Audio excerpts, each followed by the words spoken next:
नमस्कार। मैं डॉक्टर मुकेश आपका एक बार फिर से स्वागत करता हूं आपके चैनल एस्ट्रो नक्षत्र 27 पर। दोस्तों, अभी मैं आपके सामने उपस्थित हुआ हूं एक बहुप्रतीक्षित ट्रांजिट यानी कि गोचर से संबंधित एक कार्यक्रम को लेकर। जी हां, जैसा कि मैंने वर्ष के प्रारंभ में बात किया था, तुला राशि के जातकों के लिए वर्ष का जो पहला क्वार्टर है वो थोड़ा औसत रहने वाला है, लेकिन अप्रैल के महीने में राहु और केतु के गोचर के साथ ही आपकी सफलता की गाड़ी एक तूफानी स्पीड पकड़ने वाली है। 18 महीने में राहु और केतु के गोचर होते रहते हैं, परंतु तुला राशि के जातकों के लिए 18 वर्षों के बाद केतु आपकी राशि में आए हैं। अब केतु के इस गोचर का तुला राशि के जातक किस तरीके से बेनिफिट ले, कैसे अपनी सफलता को एक बड़ी सफलता में बदले, ये सारी बातें मैं आपसे करने वाला हूं। दोस्तों, वहीं पे केतु से शम सप्तक रहने वाले राहु मेष राशि में यानी कि आपकी जन्म चंद्रमा से 7वें भाव में तुला राशि से 7वें भाव में गोचर करेंगे। दोस्तों, जैसा कि आपको पता है, केतु पहले मंगल की राशि में गोचर कर रहे थे और राहु शुक्र की राशि में। यह गोचर अचानक से बिल्कुल अपोजिट है। अंतर तो सिर्फ एक दिन का है, परंतु 180 डिग्री का रोटेशन है। कैसे? राहु शुक्र को छोड़कर मंगल में प्रवेश करेंगे और केतु मंगल को छोड़कर शुक्र में प्रवेश करेंगे। शुक्र की 2 राशियां होती है, मंगल की 2 राशियां होती है। केतु अभी तक वृश्चिक राशि में गोचर कर रहे थे, अभी वो आपकी राशि तुला में आकर आपके पहले भाव का बागडोर संभालेंगे। वहीं पे 7वें भाव में आपके राशि के स्वामी वृषभ की राशि से निकलते हुए मंगल की राशि में, जो राहु के लिए शत्रु राशि है, गोचर करेंगे।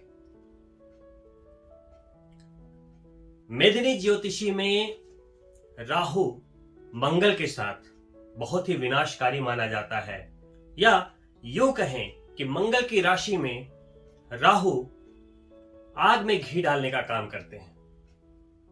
आपकी ऊर्जा तो बढ़ेगी, गुस्सा भी बढ़ेगा, आपके इंपल्सिव नेचर को 10 गुना बढ़ा देंगे, एक्साइटमेंट में गलतियां हो सकती है। तो इन सारे बातों को कैसे समझें? तो देखिए, केतु का गोचर तुला राशि में, तुला राशि यानी कि संतुलन। तो पहली चीज तो नोट कर लीजिए कि अगर आपको सफलता चाहिए तो आपको संतुलन बनाना पड़ेगा। Balance in everything, in every direction. चाहे वो आपका पर्सनल मैटर हो, चाहे आपके फाइनेंशियल मैटर्स हो, चाहे आपका बिजनेस मैटर हो, चाहे जो भी हो, आपको बैलेंस मेंटेन करना पड़ेगा, तभी केतु आपके लिए अच्छे रिजल्ट्स को देंगे। खासकर राहु जब मंगल में आते हैं, आपकी ऊर्जा बढ़ जाती है। तो आपकी जब ऊर्जा बढ़ेगी, आपके अंदर एक लीडरशिप वैल्यूज बढ़ेंगी।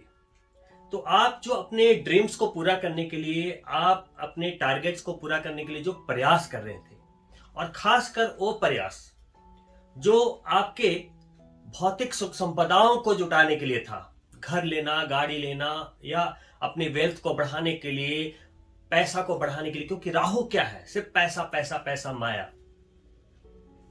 तो वहां पे मंगल का जो इंपैक्ट आया, तो आपका जो पूरा का पूरा जो कंसंट्रेशन है, वो आर्थिक दृष्टिकोण से आप बहुत ज्यादा फोकस्ड हो जाएंगे। मतलब आने वाले 18 महीने में आपके माइंड में सिर्फ पैसा पैसा पैसा ही घूमेगा। आपके पास जो भी रिसोर्सेस हैं, जो भी ट्रिक्स हैं, जो भी स्ट्रैटेजी हैं, आप सब झोंक देंगे। दोस्तों, वही दूसरे शब्दों में मंगल की पावर बढ़ेगी। मंगल चूंकि आपके धनेश है, लिक्विडिटी तो बढ़नी है, आपके माइंड में पैसा पैसा तो आना ही आना है। साथ में अगर आपकी कुंडली में मंगल थोड़े अशुभ अवस्था में अगर हुए तो आपका ईगो, जिद और गुस्सा, इसका भी संतुलन बिगड़ेगा। तो मैंने जहां से शुरुआत की,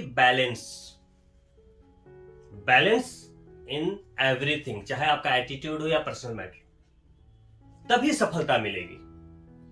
राहु केतु कोई ग्रह नहीं है, एक इलेक्ट्रोमैग्नेटिक फील्ड है। बार बार समझाता हूं, जहां सूर्य और चंद्रमा अपना रास्ता काटते हैं, ओ एक्स और वाई बिंदु। फिर भी इन्हें एस्ट्रोलॉजी में क्यों रखा गया? क्योंकि ये दिखने वाले ग्रह जैसे शुक्र, बुध, मंगल, शनि, उनसे भी ज्यादा प्रभावशाली है। ये मैग्नेटिक फील्ड जिस जोन में आता है, तो हम लोग ये बताते हैं कि राहु केतु का गोचर हुआ। अभी मंगल के जोन में है, मंगल की ऊर्जा बढ़ रही है, केतु आ गया शुक्र की पावर बढ़ाने। और आपको याद होगा, वर्ष के प्रारंभ में मैंने बोला था, ये शुक्र का साल है, वैभव का साल है, समृद्धि का साल है, लक्ष्मी का साल है। शुक्र को मजबूत कीजिए। और 12 अप्रैल को केतु तुला राशि में जैसे ही आएंगे, शुक्र बुलंदियों पे होगा। दोस्तों, इससे पहले कि मैं आगे आपको फलित के बारे में बताऊं, राहु और केतु के इस गोचर का शानदार बेनिफिट लेने के लिए आप अपनी पत्रिका में अवश्य देख लें कि राहु केतु की स्थिति पत्रिका में क्या बन रही है। राहु केतु अगर केंद्र स्थान में है, त्रिकोण से संबंध बना रहे हैं, तो राजयोग कारक होते हैं। वहीं पे अगर राहु और केतु त्रिकोण में है, केंद्र से संबंध बना रहे हैं, तब भी राजयोग कारक होते हैं। अगर राहु और केतु ना तो केंद्र में है, ना तो त्रिकोण में है, अगर वो तीसरे भाव में, छठे भाव में, 8वें भाव में, 11वें, 12वें या दूसरे भाव में, और केंद्र और त्रिकोण से संबंध बना ले, तब भी राजयोग कारक होते हैं। राहु मेष, वृषभ, मिथुन, कर्क, धनु और मीन लगन में अच्छे परिणाम देते हैं। वहीं पे सिंह लगन, तुला लगन और वृश्चिक लगन में इनके परिणाम को विपरीत बताया गया है। इसके साथ ही अगर आपका राहु बली है, तो आपके करियर में मजबूती, विदेश की यात्राएं, विदेश में आपका अपना घर, विदेश से जुड़े हुए आपके करियर, धन, संपत्ति, नया घर, विवाह इत्यादि देता है। वहीं अगर आपका राहु निर्बली अवस्था में है, तो आपको कर्ज देता है, चिड़चिड़ापन, निराशा, स्थान परिवर्तन, मानसिक क्लेश, रोग या विश्वासघात, ये चीजें देता है। राहु जब जन्म पत्रिका में मंगल के साथ युति कर रहे होते हैं, तो अंगारक दोष बोलते हैं, जिसमें जातक आक्रामक हो जाता है, वायलेंस करने लगता है, जिद, अहंकार बहुत ज्यादा, गुस्सा बहुत ज्यादा, सनक, गलतियां करता है। वहीं राहु अगर चंद्रमा या सूर्य के साथ है, तो ये बहुत बड़ी बात हो जाती है, क्योंकि एक मैग्नेटिक फील्ड का मेजर प्लैनेट सूर्य, हमारा कॉन्फिडेंस, चंद्रमा हमारी मानसिकता, अगर वहां पे राहु का जोन आ गया या केतु का आ गया, जिंदगी भर परेशानी रहती। तो हमें इसके उपाय अवश्य करने चाहिए, क्योंकि हमें एनर्जी से लड़ना है। वो कोई ग्रह नहीं, वो एक ऊर्जा के पुंज है, और वो ऊर्जा बढ़ती है तो हमसे गलतियां होती हैं। तो हम ये बोलते हैं कि राहु ने ये कर दिया, केतु ने कर दिया। राहु को क्या बोला गया? शैडो, माया, हमारे मति को भ्रमित कर देता है। अगर आपके ऊपर राहु का प्रभाव है, तो अगर मैं बोलूं कि चलो थोड़ा मंदिर जाना है, पूजा करनी है या सत्संग में जाना है, आप बोलेंगे नहीं, मेरा मन नहीं है। वहीं किसी फ्रेंड ने बोला चलो थोड़ा ड्रिंक करने चलते हैं, शराब पीने, अरे बोले चलो चलो चलो। वहीं अगर आपके ऊपर राहु का प्रभाव नहीं है, केतु का शुभ प्रभाव है, तो अगर मैं आपको बोलूंगा कि शराब पीने चलो, तो आप बोलेंगे क्या बात करते हो। तो अगर मैं आपको बोलूं कि चलो फिर मंदिर चलते हैं, सत्संग में चलते हैं, पूजा पाठ करने चलते हैं, तीर्थ स्थल में चलते हैं। वो बोलेगा चलो। तो राहु केतु के प्रभाव को समझना बड़ा आसान है। राहु नशा है, माया है, चकाचौंध है, मीडिया है, संचार है, इंटरनेट है, सोशल मीडिया है, लीडर है, नेता है, सेलिब्रिटी है, फिल्मी दुनिया। राहु एक असाधारण सोच है। छोटे मोटे सोच रखने वालों को राहु मदद नहीं करता। एक असाधारण सोच है। राहु भाग्य है। राहु क्या है? लक है। पिछले कर्मों से हमारा भाग्य बनता है। आप आज जो कर्म कर रहे हैं उससे आपका आने वाला भाग्य बन रहा है, और बिना भाग्य के कुछ नहीं होता, बड़ा कुछ नहीं होता। मैं एवरेज की बात ही नहीं कर रहा। जो एवरेज लोग ये बातें करते हैं मैं उनकी बात ही नहीं कर रहा। जो लोग औसत से बड़ी सफलता जिन्होंने प्राप्त की है वो हर बात में अपने लक को क्रेडिट देते हैं। अगर आपको एक बड़ी सफलता चाहिए, असाधारण सफलता अगर चाहिए, तो आपको परिश्रम के साथ साथ भाग्य चाहिए ही चाहिए। कहा गया है भाग्य और परिश्रम का जो साथ है वो अंधे और लंगड़े वाला होता है। भाग्य को एक लंगड़े व्यक्ति की तरह हमेशा दो परिश्रम वाले पैरों की आवश्यकता होती है। वहीं अकेला परिश्रम बिना आंखों का होता है, और उसे हरदम रास्ते के भटकाव से बचने के लिए क्या चाहिए? उसे भाग्य वाला आंख चाहिए। तो दोनों एक दूसरे के पूरक हैं। भाग्य अगर खेत है तो परिश्रम बीज है। भाग्य अगर गाड़ी है तो परिश्रम ड्राइवर है। दोस्तों, अभी मैं कुछ समय पहले एक इंटरव्यू देख रहा था। 1987 का इंटरव्यू था। हमारे जो स्टार हैं मिथुन चक्रवर्ती से एक रिपोर्टर बात कर रही थी। उन्होंने पूछा कि आपकी तुलना अमिताभ बच्चन से की जा रही है, आप इतना अच्छा डांस करते हैं, आपकी इतनी फिल्में हिट पे हिट हो रही हैं, किसे क्रेडिट देंगे? तो उनका जवाब था सब नसीब है। फिर उन्होंने कुछ पूछा, फिर उन्होंने जवाब दिया सब नसीब है। यानी कि अगर रिपोर्टर ने 10 सवाल पूछा तो 10 के 10 जवाब उनके थे सब तकदीर है, सब नसीब है।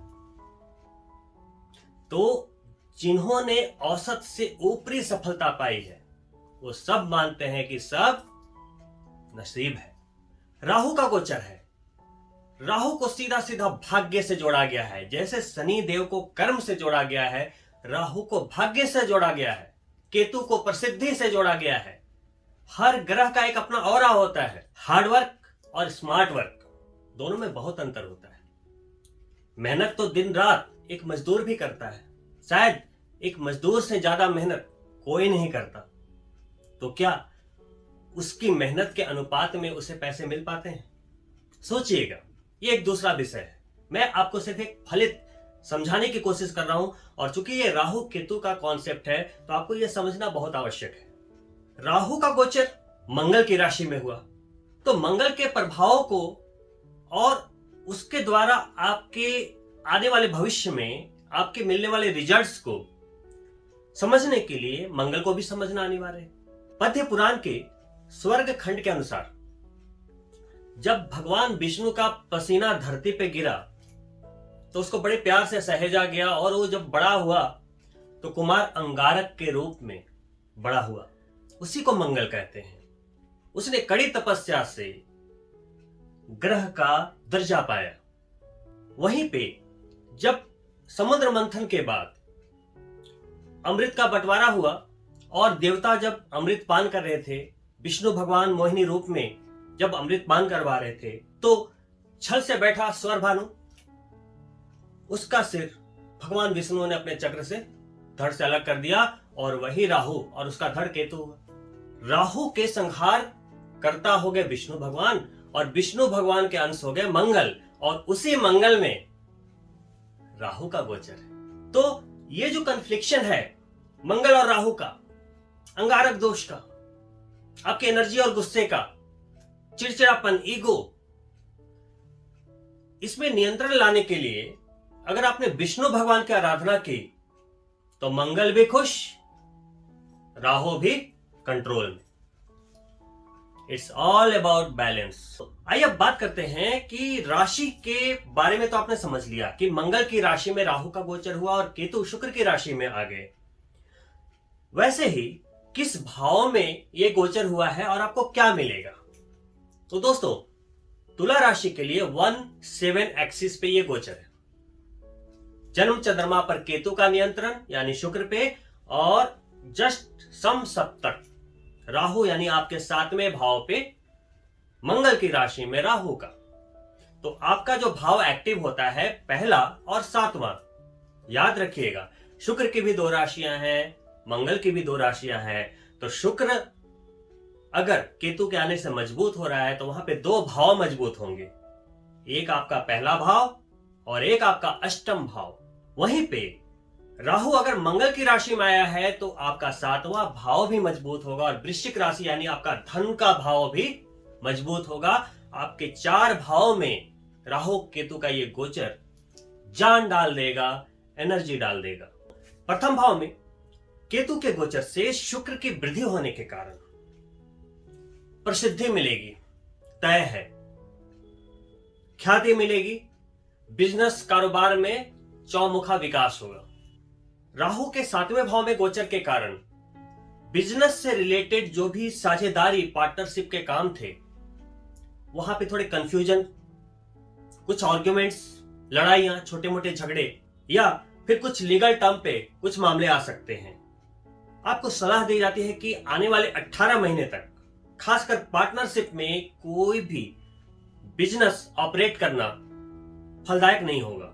अगर आप ऐसा करते हैं, कोई इन्वेस्टमेंट करते हैं, कोई शुरुआत करते हैं, कंफ्यूजन वाली स्थितियां बनेंगी, गलत डिसीजन हो सकता है और यहीं पे रिश्ते खराब हो सकते हैं। वैवाहिक जीवन में उन लोगों को सावधानी रखनी पड़ेगी जिनके रिश्ते में कुछ न कुछ समस्या चल रही थी, कुछ शंका वाली बात थी, कुछ डाउट्स क्रिएट हो रहे थे वहां पे, कुछ अनैतिक संबंधों का मामला था, कुछ लीगल टर्म पे बातें चली थी तलाक के, या कुछ ऐसी बातें चल रही थी, या कोई भी कन्फ्लिक्शन था।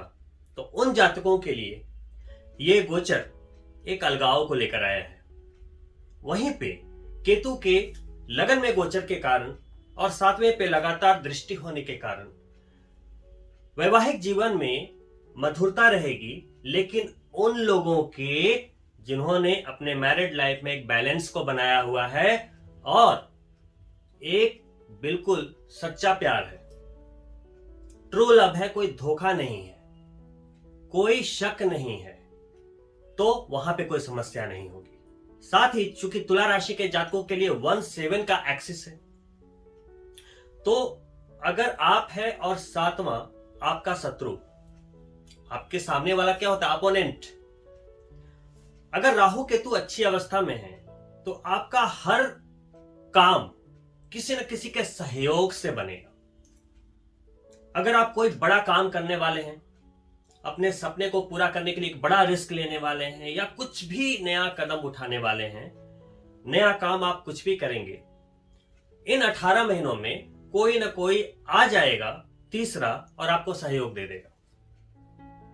वहीं पे वैवाहिक जीवन वाले मामले में कोई तीसरा हस्तक्षेप ना कर दे, इसका भी ध्यान रखना पड़ेगा।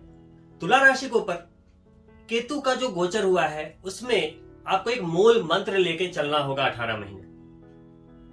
और सिर्फ 18 महीने की बात नहीं है, मैं अभी जो आपको बताने वाला हूं वो आपकी सफलता का मूल मंत्र है।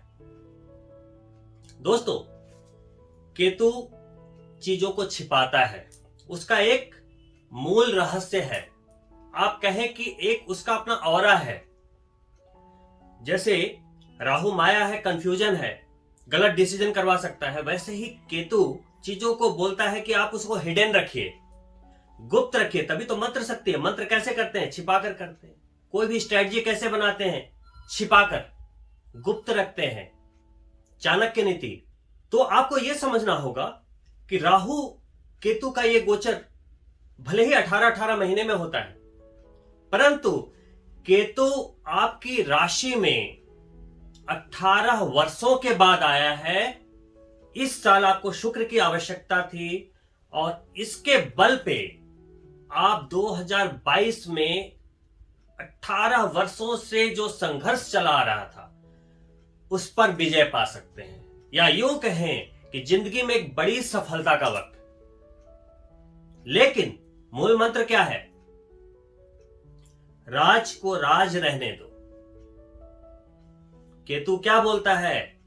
आपका जो भी कदम है उसको छिपा कर रखिए, अपनी योजनाओं को गुप्त रखना। पहला मूल मंत्र,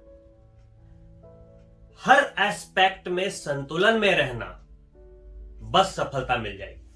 क्योंकि अप्रैल के महीने में इस गोचर के अगले ही दिन देवगुरु बृहस्पति का ट्रांजिट और 29 अप्रैल को शनि का ट्रांजिट, मंगल पहले से एग्जॉल्टेड चल रहे हैं। कोई नहीं रोक सकता आपकी सफलता को। तो दोस्तों, राहु केतु का जो ये गोचर 12 अप्रैल 2022 से लेकर 20 अक्टूबर 2023 तक रहने वाला है, उसमें राहु और केतु अलग अलग नक्षत्रों में विचरण करते हुए अपने इस गोचर काल को पूरा करेंगे। 12 अप्रैल से 14 जून तक राहु का गोचर कृत्तिका नक्षत्र में होगा। कृत्तिका की ऊर्जा को राहु आपके सपनों को पाने के लिए एक दृढ़ संकल्प को जनरेट करेगा, लेकिन इसी समय आपको अपने ईगो को थोड़ा उसको कॉम्प्रोमाइज करके चलना पड़ेगा, क्योंकि इस टाइम आपका ईगो बीच में आ सकता है। फिर 14 जून से 20 फरवरी तक भरणी नक्षत्र में राहु का गोचर रहेगा, जिसमें आपके कंफर्ट को, आपके विलासिता को, आपके जो भी फिजिकल एस्पेक्ट में जो भी आप चाहते थे उसको बढ़ाने के लिए काफी मददगार साबित होगी। इसके बाद राहु का गोचर अश्विनी नक्षत्र में होगा 20 फरवरी से लेकर 30 अक्टूबर 2023 तक, जिसमें आपको एक नवीन ऊर्जा मिलेगी। आप कुछ नया स्टार्ट कर पाएंगे। वहीं पे अगर आपके अंदर कोई यूनिक स्किल है वो डेवलप होना शुरू होगी। वहीं पे आपका थोड़ा जिद्दी होना या थोड़ा आक्रामक होना इस गोचर में आपके लिए थोड़ा कहीं ना कहीं नेगेटिव जा सकता है। वहीं केतु का गोचर विशाखा नक्षत्र में 12 अप्रैल 2022 से 18 अक्टूबर तक रहेगा। यहां केतु विशाखा नक्षत्र की ऊर्जा उच्च ज्ञान प्राप्त करने, सफलता और भाग्य प्राप्त करने में आपकी मदद करेगा। आपके अंदर भौतिक सुख संपदाओं की लालसा को बहुत ज्यादा बलवती कर देगा। इसके बाद केतु का गोचर स्वाति नक्षत्र में होगा 18 अक्टूबर 2022 से 23 जून 2023 तक। ये आपके बिजनेस कैरियर में या आपके कोई भी प्रोफेशन में हो, वहां पे संतुलन बनाने में बड़ा अच्छा काम करेगा। इस गोचर के दौरान आपके माइंड में जो वो पॉलिटिकल, जो कूटनीति वाली जो बुद्धि होती है, जो एक विचारधारा होती है, जो प्लानिंग प्लॉटिंग होती है, चाहे आप किसी के लिए करें, आप अपनी सफलता के लिए करें, अपने बिजनेस प्लानिंग के लिए करें, उसमें ये गोचर बहुत ही मददगार साबित हो। इसके बाद अंत में केतु का गोचर चित्रा नक्षत्र में होगा 26 जून 2023 से 30 अक्टूबर 2023 तक। ये आपको सकारात्मक रहने में मदद करेगा, आपको पॉजिटिविटी की ओर धकेलेगा, साथ में आपके अंदर एक आध्यात्मिक वैल्यू पैदा करेगा। दूसरी ओर हो सकता है इस दौरान आपके खर्चे बढ़ जाएं। ये जो मैंने बताया, राहु और केतु जैसे जैसे नक्षत्रों का परिवर्तन करेंगे तो उसके कुछ कुछ गुण आपके अंदर डेवलप होंगे। ये बहुत ही गंभीर विषय है। अगर आप इसको तरीके से समझें तो आप इसका बहुत बड़ा लाभ ले सकते हैं। तो दोस्तों, कुल मिलाकर अगर सारे गोचर फल को देखा जाए तो लग्न में केतु का गोचर प्रतिष्ठा, सम्मान और भाग्य का स्वामी, 7वें में मंगल में, और मंगल आपका धनेश, तो भाग्य, प्रतिष्ठा, सक्सेस और धन, ये सब कुछ मिलने वाला है। साथ ही हमें बस अपने जो हमारे बॉडी के अंदर जो परिवर्तन होंगे, जो नेगेटिव सेंस में होंगे, उनसे हमें बच के रखना है, वहां बैलेंस बनाना है। क्योंकि मैंने एक मूल मंत्र दिया योजनाओं को गुप्त रखना है, हर बात को गुप्त रखना है। वहीं पे एक और मूल मंत्र है, संतुलन, क्योंकि केतु है तुला राशि में और तुला राशि क्या है? संतुलन। राहु केतु को पिछले जन्मों के कर्म फल को भुगतने के लिए, प्रयोग करने के लिए भगवान ने नियुक्त किया है। इसको बोलते हैं शनि भगवान का दूत। शनि भगवान क्या है? कर्म फलदाता। राहु केतु उनके दूत हैं, बोलते हैं कर्मों का एग्जीक्यूटर है। जब तक ये हमें थोड़ा हमारी बुद्धि को भ्रष्ट नहीं करेंगे, इधर उधर नहीं करेंगे, तो हम गलतियां कैसे करेंगे? और गलतियां करेंगे नहीं तो कर्मफल भुगतेंगे कैसे? तो हमें इसी को समझना है, इसी संतुलन को समझना है कि राहु केतु हमें प्रवोक करेंगे, हमारे गुस्से को बढ़ाएंगे, हमें इंपल्सिव करेंगे, जल्दबाजी में निर्णय लेने के लिए वो प्रवोक करेंगे। क्योंकि ये ऐसा हो क्यों रहा है?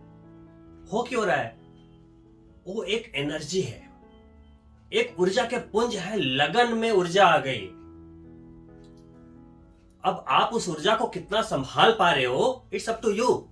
आपका लगना कितना स्ट्रांग है, आपकी कुंडली में शुक्र की स्थिति क्या है, मंगल की स्थिति क्या है। अगर वो कहीं भी खराब रही स्थितियां, तो कहीं ना कहीं आपको हिला देगी वो। तो अगर जिसने ये ऊर्जा संभाल लिया या जिसे ये ऊर्जा संभालना आ गया, उसकी सफलता की गारंटी मैं लेता हूं। अगर कहीं दिक्कत होगी, इसका मतलब यह है कि आप इस ऊर्जा को संभाल नहीं पा रहे। शुक्र बढ़ेगा, मंगल की ऊर्जा बढ़ेगी, आपके अंदर बेलगाम काम वासना बढ़ सकती है। राहु सप्तम में है, अनैतिक संबंधों से बच के रहना। मैंने नए वर्ष के वीडियो में भी बताया कि यहां पे गलतियां हो सकती हैं। अब पर्सनल लाइफ जहां डिस्टर्ब हुई, प्रोफेशनल लाइफ डिस्टर्ब हो जाएगी, है ना। तो हमें अगर सफलता चाहिए, इसके पॉजिटिव ट्रेड्स को पकड़ेंगे हम, जो उसके पॉजिटिव तथ्य हैं कि हमें भाई राहु भाग्य दे रहा है, पैसा दे रहा है, हम चाहे लॉटरी से दे, चाहे वो भाग्य से दे, चाहे गड़ा धन दे दे, लेकिन याद रखना, परिश्रम और भाग्य, अंधे लंगड़े वाली कहानी, वैसे ही ट्रीट करना है लाइफ को। कैसे नहीं मिलेगी सफलता? हमारी सबसे बड़ी कंफ्यूजन होती है हम जब किसी परेशानी में फंसते हैं। कुछ लोग बोलते हैं कि हमारा करियर ठीक नहीं चल रहा, या आई एम नॉट सेटिस्फाइड, या जो भी चीजें होती हैं कि हम लाइफ से खुश नहीं हैं। बहुत सारे लोग डिप्रेशन में सुसाइड कर लेते हैं या निराशावादी होकर अपने लाइफ से बिल्कुल होपलेस हो जाते हैं। ऐसा क्यों होता है? कभी आपने सोचा? दोस्तों, होता क्या है, अगर मेरा कोई सपना है तो मैं उस सपने को पूरा करने के लिए मैं उसके अनुसार ही काम करूंगा, ना कि पहले कोई काम कर लिया और उसके बाद हम अपने सपने की तरफ चले। ऐसा नहीं हो सकता। आपके सपने हैं बहुत बड़े बड़े और आपने दूसरों को देख देख के एक समान नौकरी कर ली। अब आपके सपने बड़े हैं, आपकी जरूरतें पूरी होंगी नहीं, चिड़चिड़ापन तो होगा, निराशा तो आएगी, क्योंकि इतना तो आसान है नहीं कि आज इस जॉब में कल उस जॉब में, या अचानक से कोई लॉटरी लग जाए। तो हमारा सिलेक्शन गलत होता है। अगर मैं यहां खड़ा हूं, मुझे आगे जाना है 1 किलोमीटर, अगर मैं पीछे जाऊं तो, राइट जाऊं तो, लेफ्ट जाऊं तो मंजिल मिलेगी? नहीं मिलेगी। सिंपल है। तो हमें बस वही काम करना है जो हमें अपनी मंजिल की ओर ले जा रही है। कोई बात नहीं, कभी कभी होता है हम गलत डिसीजन लेकर किसी गलत प्रोफेशन में आ जाते हैं, किसी गलत बिजनेस में आ जाते हैं, वो फ्लॉप कर जाता है या हमारे सपने पूरे नहीं हो रहे होते, तो फिर हम वहां से निकलकर एक नई शुरुआत तो कर ही सकते हैं। नई शुरुआत के लिए कभी भी लेट नहीं होता। आपने वो बाज की कहानी तो सुनी होगी। बाज जो पक्षियों का राजा होता है, उसकी उम्र होती है 70 वर्ष, लेकिन जब वो 40 वर्ष का होता है तो उसकी जिंदगी में भी एक वक्त आता है जब उसके पंख कमजोर हो जाते हैं, उसकी चोंच खराब हो जाती है, उसके नाखून खराब हो जाते हैं। उसके पास 2 रास्ते होते हैं, या तो वो अपने आप को बूढ़ा मान ले और अपनी मौत का इंतजार करे, लेकिन उसके पास एक और रास्ता होता है कि वो गिव अप ना करे लाइफ से और अपने नाखूनों को, अपने चोंच को, अपने पंखों को तोड़ डाले और उसको रीजेनरेट होने दे। आपको जानकर आश्चर्य होगा, बाज सेकेंड ऑप्शन को लेता है। वो पत्थरों पे अपनी चोंच को मार मार के तोड़ देता है, अपने नाखूनों को मार मार कर तोड़ देता है। फिर जब वो रीजनरेट हो जाते हैं तो अपने चोंच से अपने पंखों को मार मार कर निकाल देता है। बहुत दर्द होता है, बहुत खून निकलता है, लेकिन कुछ समय इंतजार के बाद उसके पंख फिर से जनरेट होते हैं और फिर वो और 30 साल जीता है। वैसे ही हमारी जिंदगी है दोस्तों। अगर हम किसी गलत एरिया में आ गए, गलत प्रोफेशन में आ गए, गलत बिजनेस में आ गए, फेल भी हो गए, अब लग रहा है लाइफ में कुछ नहीं बचा, हम अपने आप को रीजनरेट कर सकते हैं। यही लाइफ है, यही जिंदगी है। अगर हम पॉजिटिव सोचते हैं और अगर हमारे अंदर गट्स है तो हम किसी भी एज में अपनी लाइफ को फिर से एक नई उम्मीद दे सकते हैं। राहु उसी को देगा जिसके अंदर गट्स है, और ये परिवर्तन राहु केतु का यही कह रहा है। जाते जाते मैं आपको राहु केतु के कुछ रेमेडीज बताकर जाता हूं कि पत्रिका में अगर राहु केतु की स्थिति अच्छी नहीं है तो आपको क्या करना चाहिए। किसी भी जातक की पत्रिका में 9 के 9 ग्रह पॉजिटिव नहीं हो सकते। अब जैसे मैं मिथुन लगन का हूं, अब मेरे मंगल अशुभ है और शुक्र है पंचमेश शुभ, तो मुझे क्या करना होगा। मेरे जो मंगल अशुभ है, मुझे मंगल के दान करने चाहिए, मंगल के व्रत करने चाहिए, हनुमान चालीसा का पाठ करना चाहिए, सुंदरकांड का पाठ करना चाहिए, विष्णु भगवान की भक्ति करनी चाहिए, महिषासुर मर्दिनी माता दुर्गा की आराधना करनी चाहिए, नवरात्रि का व्रत रखना चाहिए। क्यों होगी परेशानी। उसी तरीके से आप अपनी पत्रिका देखिए, देखिए कि मंगल किस अवस्था में है लग्न के अनुसार और शुक्र किस अवस्था में है। अगर शुक्र बढ़िया है, शुभ है, मेरी तरह आप एक हीरा पहन सकते हैं। राहु और केतु क्या करते हैं, मल्टीप्लाई करते हैं उसकी रश्मियों को। शुक्र में पावर होगा तभी तो केतु उसे मल्टीप्लाई करेगा। अगर मान लो आपका शुक्र नीच है या उसकी रश्मि 0 है तो केतु क्या मल्टीप्लाई करेगा। 0 को कौन मल्टीप्लाई कर सकता है। वैसे ही राहु की स्थिति देखिए। राहु अगर छठे भाव में है, शत्रुहंता कहलाता है। तीसरे भाव में अरिष्टनाशक कहलाता है। 11वें भाव में आपको बड़ा नेता बना सकता है, लीडर बना सकता है, सेलिब्रिटी बना सकता है, प्राइम मिनिस्टर बना सकता है, कुछ भी। दशम भाव में भी राहु बहुत अच्छा होता है करियर के लिए। डिपेंड करता है कि आपका राहु और केतु पत्रिका में कहां है, और इस गोचर का लाभ लेने के लिए शुक्र और मंगल की पोजीशन देखनी चाहिए। पूजा और आराधना में विष्णु भगवान की पूजा, विष्णु सहस्त्रनाम का पाठ, हनुमान चालीसा, सुंदरकांड, एकादशी का व्रत, ये चीजें बहुत बढ़िया काम करेंगे। अगर केतु की दशा चल रही है, आप घर में एक कुत्ता पाल सकते हैं अगर आप पेट रखने के शौकीन हैं। अगर आप घर में नहीं रखते हैं तो आप बाहर कुत्ते को अगर रोटी खिलाते हैं, अगर उसकी सेवा करते हैं तो केतु के शुभ परिणाम प्राप्त होते हैं। गणपति भगवान की आराधना भी केतु के शुभ फल की बहुत जबरदस्त वृद्धि करती है। केतु को शुभ करना है तो गणपति भगवान, विष्णु भगवान। राहु को नियंत्रण में रखना है तो महिषासुर मर्दिनी माता दुर्गा, विष्णु भगवान और ओम नमः शिवाय। मोहिनी माया के फेर में ना पड़ना, अपनी बुद्धि के दरवाजे हमेशा खुले रखना, महामृत्युंजय मंत्र का जाप करना, ये आपके लिए राहु केतु के इस गोचर का लाभ 100% और बढ़ा देंगे। तो दोस्तों, उम्मीद करता हूं मेरे द्वारा दी गई जानकारी राहु केतु के इस गोचर का लाभ लेने में आपकी मदद करेगी, और मेरी शुभकामनाएं हैं कि आने वाले 18 महीने में आप जिंदगी में वो जीत हासिल करें जो केतु वाकई देने आया है आपको। केतु आपको आपकी जिंदगी का एक अनमोल उपहार देने आया है, बस आपको उसे लेना पड़ेगा। दोस्तों, अगर आपने अभी तक हमारा चैनल सब्सक्राइब नहीं किया है या आप हमारे चैनल से अभी नए जुड़े हैं, कृपया सब्सक्राइब करें, और अगर मेरे द्वारा दी गई जानकारी आपको अच्छी लगी, लाइक करना ना भूलें और अपने मित्रों के लिए शेयर भी अवश्य करें। जल्द ही मिलता हूं दूसरे वीडियो में, तब तक के लिए नमस्कार। If you enjoyed this YouTube video,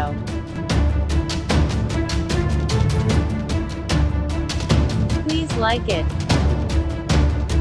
Share with your friends. And subscribe my channel, Astro Nakshatra 27, and don't forget to press bell button too.